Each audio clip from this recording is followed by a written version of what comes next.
शिवाय ओम नमः शिवाय ओम नमः शिवाय। भगवते वासुदेवाय ओम देवकी सुत गोविंद वासुदेव जगतपति देहि तनियम कृष्ण त्वाम अहम शरणम गतः। अथ श्री अग्नि महापुराण एकादशाधिक त्रिशततमो अध्यायः।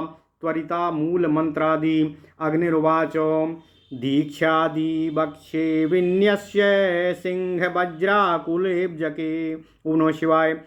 तू हेति वज्र देती पुरु पुरु लुलु लुलु गर्ज गर्ज हा हा सिंहाय नमः। तिर्यगूर्ध्वगता रेखा चत्वारास चतुरो भवेत। नवभाग विभागेन कोष्ठकान् कारयेत् दुग्धा। ग्राह्या दिशागता कोष्ठा विदिशासु विनाशयेत्। बाह्या वैकोष्ठकोणेषु बाह्यरेखाष्टकं स्मृतं। बाह्यकोष्ठस्य बह्यो तु मध्ये यावत् समानयेत्। वज्रस्य मध्यमं शृङ्गं बाह्यरेखा द्विधार्धतः। बाह्यरेखा भवेद्वक्रा द्विभङ्गाकारयेद् बुधः। मध्यकोष्ठं भवेत् पद्मं पीतकर्णिकमुज्ज्वलम्। कृष्णेन रजसा लिख्य कुलीशासिनारार्धता। अबाह्यतश्चतुरस्रं तु वज्रसम्पुटलाच्छितम्।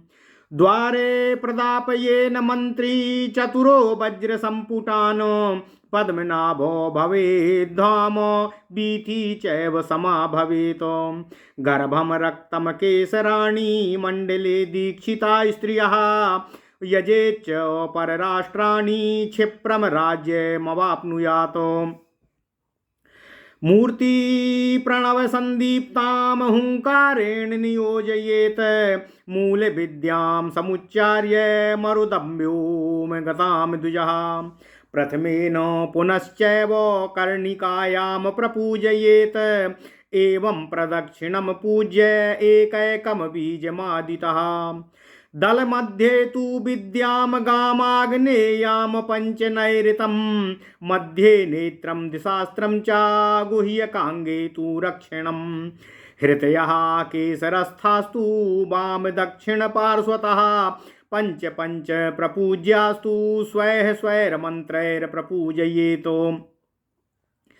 लोकपालात्रसेदष्टौ बाह्यतो गर्भमण्डले। वर्णान्तमग्निमारूढं षष्ठस्वरविभेदितम्। पञ्चदशेन चाक्रान्तं स्वैः स्वैर्नामाभियोजयेत्। शीघ्रं सिंहे कर्णिकायां यजेद् गन्धादिभिः प्रीर्ये। अष्टाभिर्वेष्टयेत् कुम्भैर्मन्त्राष्टौ शतमन्त्रितैः। मन्त्रमष्टौ सहस्रं तु जप्त्वाङ्गानां दशांशकम्। होमं कुर्यादग्निकुण्डे वह्निमन्त्रेण चालयेत्। निक्षिपेदो धृतयेग्नाग्निं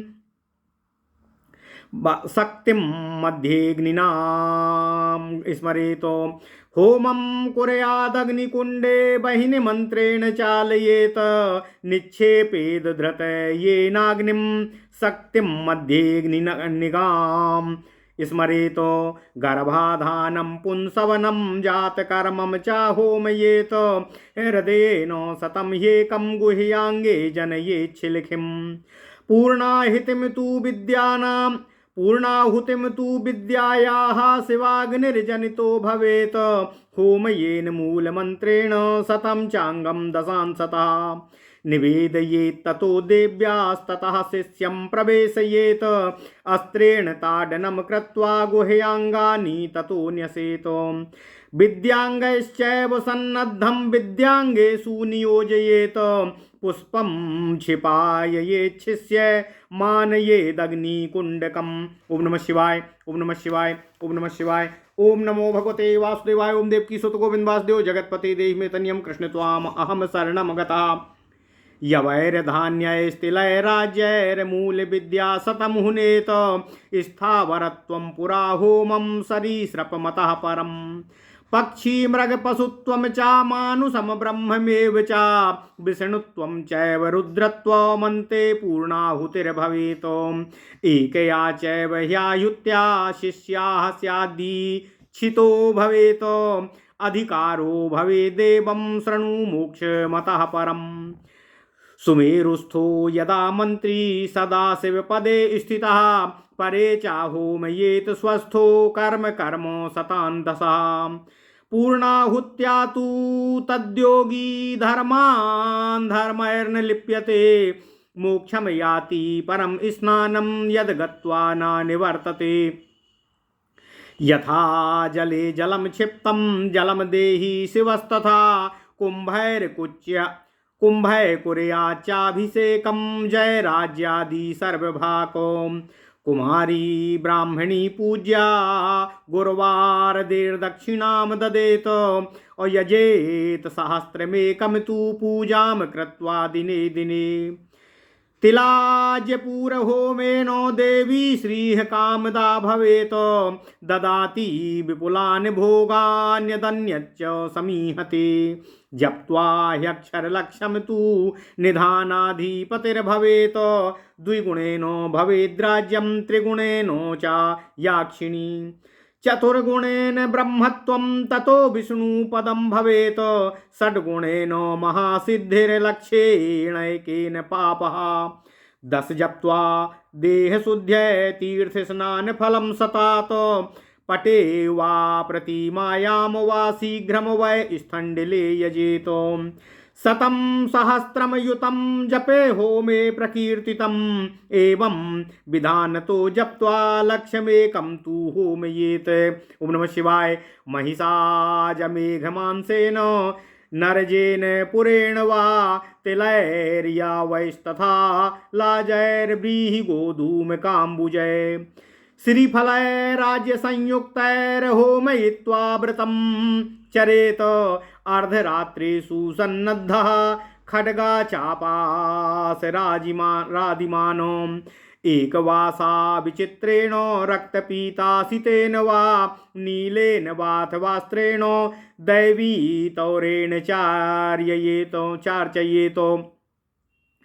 एकवासा विचित्रेण रक्तपीतासितेन वा नीलेन वाथ वस्त्रेण देवीं तैरेव चार्चयेत वज्रे दक्षिण दिग्भागम द्वारे दद्या बलिं बुधः दूती मंत्रेण दारादावेक वृक्षे शमशानके एवं चा सर्वकामाप्तिं भुंके सर्वा मही नृपः।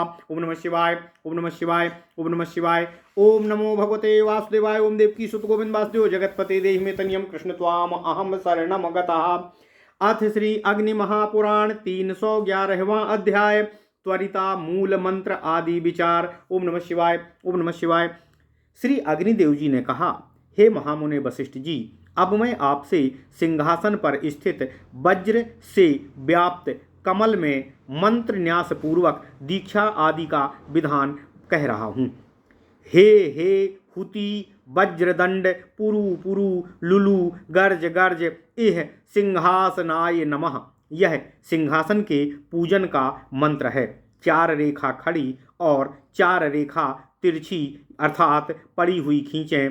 इससे 9 भागों में एक चक्र बन जाएगा। 9 भागों को विभाग करके विद्वान पुरुष 9 कोष्ठ बनाए। प्रत्येक दिशा के कोष्ठ को रख लें और कोणवर्ती कोष्ठ मिटा देना चाहिए। अब बाह्य दिशा में जो कोण बच जाते हैं उनके कोणों तक जो रेखाएं आई हैं उनकी संख्याएं 8 कही गई हैं। बाह्य कोण के बाह्य भाग में ठीक बीचों बीच में वज्र का मध्यवर्ती श्रृंग होता है। बाह्य रेखा के 2 भाग करने पर जो रेखार्ध बनता है उतना ही बड़ा श्रृंग होना चाहिए। बाहरी रेखा टेढ़ी नहीं होनी चाहिए। विद्वान पुरुष उसको द्विभंगी बनाए। मध्यवर्ती कोष्ठ को कमल की आकृति में परिणित करना चाहिए। वह पीले रंग की कर्णिका से सुशोभित हो। काले रंग के चूर्ण से कुलिस चक्र बनाकर उसके ऊपरी सिरे पर श्रृंग की आकृति खंगाकार बनाएं। चक्र के बाह्य भाग में चतुरस्त्र भूसुर चक्र लिखें जो वज्र संपुट से चिन्हित हो। भूपुर चक्र जो वज्र संपुट से चिन्हित हो। भूपुर के द्वार पर मंत्रोपासक 4 वज्र संपुट दिलाएं।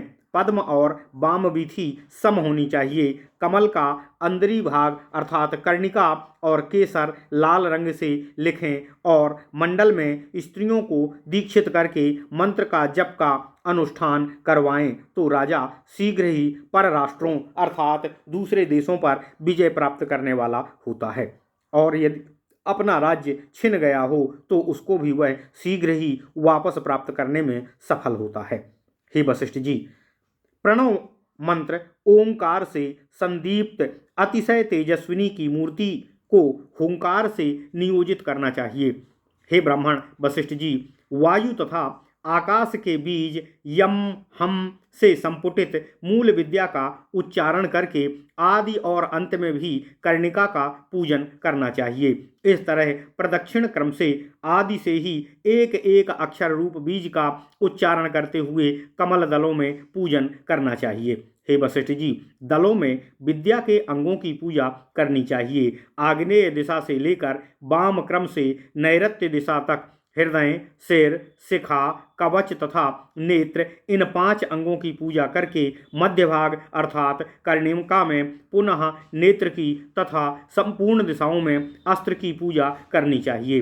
हे वशिष्ठ जी, गुह्यांग में रक्षा की तथा केसरों में वाम दक्षिण पार्श्व में विद्यमान 5-5 आहुतियों की अपने अपने नाम मंत्रों से पूजा करनी चाहिए। गर्भमंडल के बाह्य भाग में 8 लोकपालों का न्यास करना चाहिए। गर्भमंडल वर्णांत अर्थात छा या हा को अग्नि अर्थात रा के ऊपर चढ़ाकर उसको छठे स्वर अर्थात ऊ से विभेदित करना चाहिए और 15वें स्वर अंग बिंदुओं को उसके सिर पर चढ़ाकर उस छूंग अर्थात अथवा हूंग बीज को आदि में रखकर दिक्पालों के अपने अपने नाम मंत्रों से संयुक्त करके उनकी पूजा करनी चाहिए।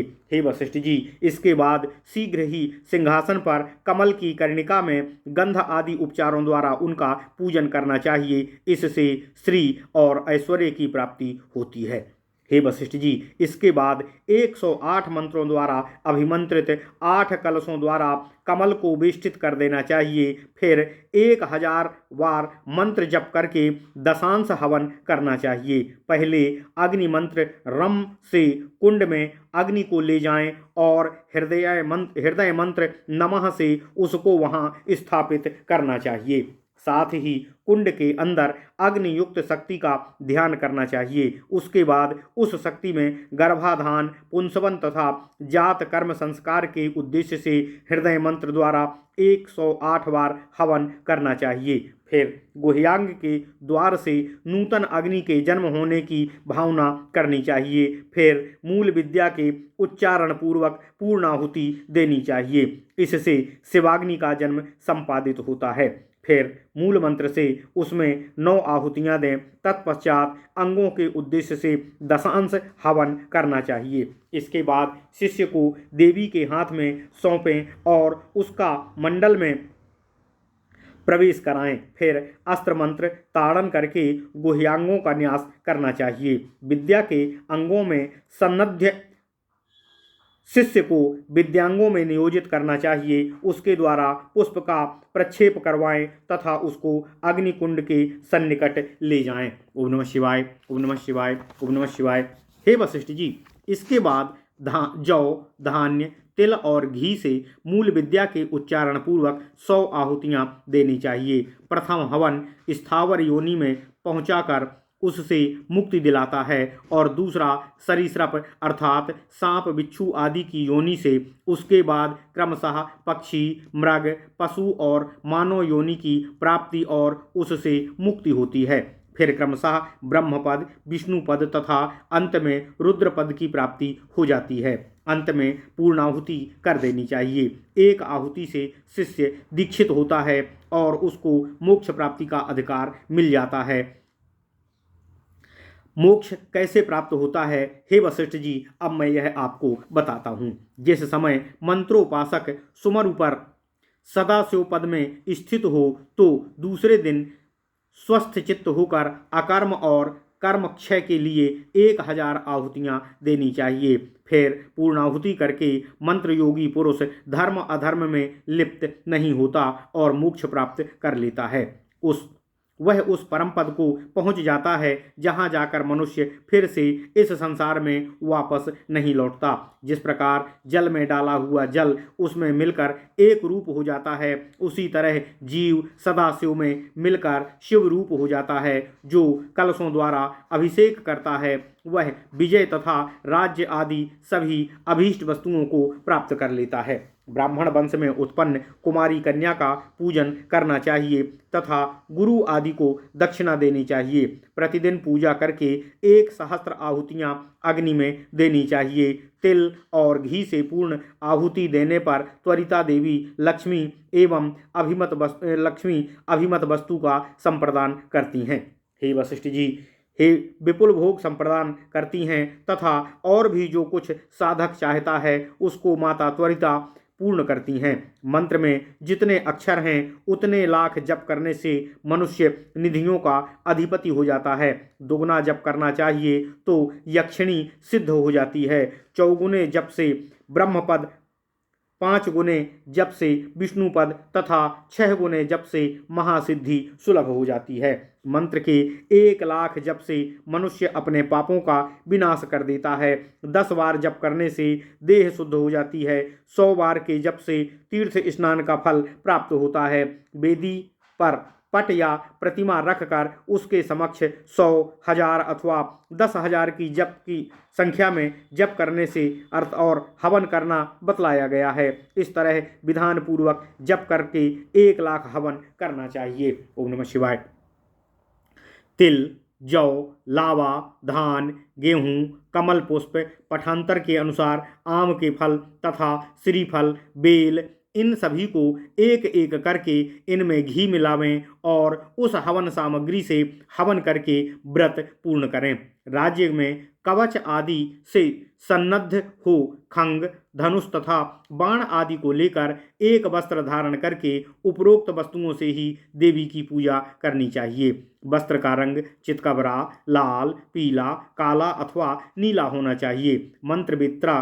मंत्रवेत्ता विद्वान दक्षिण दिशा में जाकर मंडप के द्वार पर दूती मंत्र से बलि अर्पित करना चाहिए। यह बलि द्वार आदि के अथवा एक वृक्ष वाले शमशान में दी जा सकती है। ऐसा करने से साधक राजा को समस्त कामनाओं तथा सारी पृथ्वी में राज उपभोग करने का सुख प्राप्त हो सकता है। ओम नमः शिवाय। इस प्रकार महापुराणों में श्रेष्ठ श्री विष्णु वामपाद स्वरूप श्री कृष्ण द्वैपायन भगवान श्री व्यासकृत श्री अग्नि महापुराण अंतर्गत आगत विषयों का विवेचन संबंधी 311वां अध्याय पूर्ण हुआ। इत्यादि महापुराणे भगवान श्री वेद व्यासकृत श्री विष्णु वामपाद स्वरूपे श्री अग्नि महापुराण अंतर्गते त्वरिता मूल मंत्रादि कथनम नाम 11,300 अध्यायः। ओम नमः शिवाय। ओम नमः शिवाय। ओम नमः शिवाय। ओम नमो भगवते वासुदेवाय। ओम देवकी सुत गोविंद वासुदेव जगतपति देहि में तनियम कृष्ण त्वाम अहम शरणम